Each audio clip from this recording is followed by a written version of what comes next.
ও বাবা রে, আমি আর মরতে না বাবা। কি হয়েছে তোমার?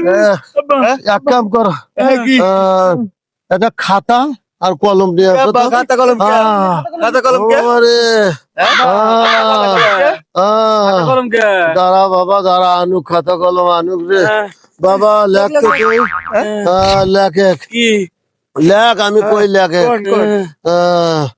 কানিপাড়ার হোসেন আলী, কানিপাড়া হোসেন আলী। তার কাছে 2,10,000।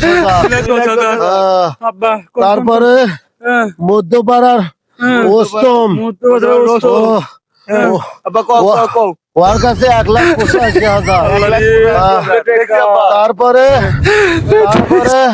ওই মসজিদ পাড়ার হোসেন আলী, ওর কাছে 2,70,000।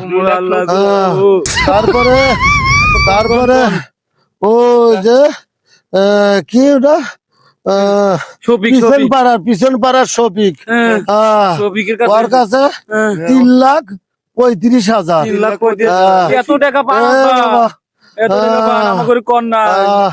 এই টাকাগুলো তোমরা দুই ভাইয়ে ঋণগুলো শোধ করবে। আল্লাহ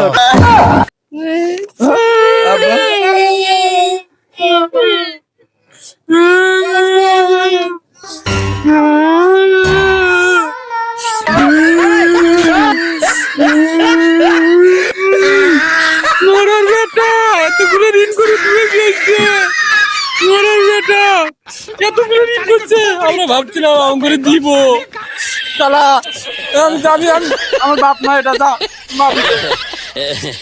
ভাই ভাই যা করছে করছে ঋণ। এদিকায় শোন, আমাকে তো দুই ভাই আমি ঋণ করেছি গেল, বুঝছিস?